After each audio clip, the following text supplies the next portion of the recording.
Sometimes a deck is great in concept, but it just doesn't work out. Whether it be the archetype doesn't have enough support or it's just way too inconsistent. That's where engines come into play. Whether it be a meta contender or a fun janky build, we all want our decks to perform smoothly. I'm CK, and welcome to Digi-Engines.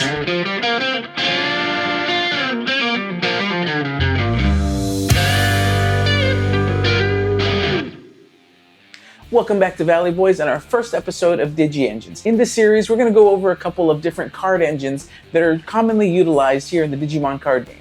Now, what is an engine? For our intents and purposes, we're going to refer to it as a group of cards that kind of work cohesively together and can be used in multiple decks. Now, an engine is slightly different from an archetype, but there are some archetypes that function both as engines and their own standalone archetypes. Dark animals, for example. Now, how many cards constitute an engine? Well, that kind of depends on who you ask. For me, I look at it as a dedicated group of about 8 to 15 cards. Some instances, maybe up to 20, but after that, you're really just kind of treading into archetype more than you are an engine. So I'm going to try to keep these series of videos pretty short and sweet, and today we're just going to talk about one color, and that's going to be red. Specifically, we're going to go over the red draw engines. The first red draw engine we want to talk about primarily focuses on the BT14 Koromon and the BT15 Muchomon. BT14 Koromon states, your turn, when a card is removed from your opponent's security, draw one. Couple that with the BT50 Muchomon, which states your turn, when a red Digimon attacks a player, draw one. So typically you'd move out a Muchomon, attack, draw, when it hits security, draw again. So 2 draws and a security check. Really strong draw combo. Now this engine typically runs those two as the main combos, and it's usually complemented with a few Ukomons, specifically the BT16 Ukomon that also searches when it moves out. Plus, when it attacks security, it still gets the draw because it doesn't have the stipulation of needing to be a red Digimon just when an opponent's security is removed.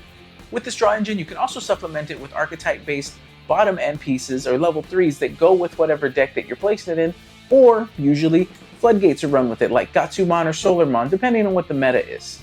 This engine became very popular, oddly enough, with a non-red deck, Blue Hybrid. But there are other decks that can utilize this draw engine as well. The red draw engine is a very strong engine you can use in many decks, especially when you need to find certain combo pieces or just need to keep drawing cards. Now the predecessor to this is actually the red Gyomon draw engine, which is the other one that I want to talk about. Before the Mucho Koro combo, we had the Gyo Gigi combo. Now the EX2 Gigimon states when attacking, if this Digimon has Gyo, Growl, or Gallanted name, draw one. Now comboing that with the promo Gyomon that states when attacking, draw one, and you have basically the same thing as the Koro combo, except it's basically a guaranteed 2 draw. You Evo Gyomon and Razine over the Gigi, you promote out, swing, draw 2.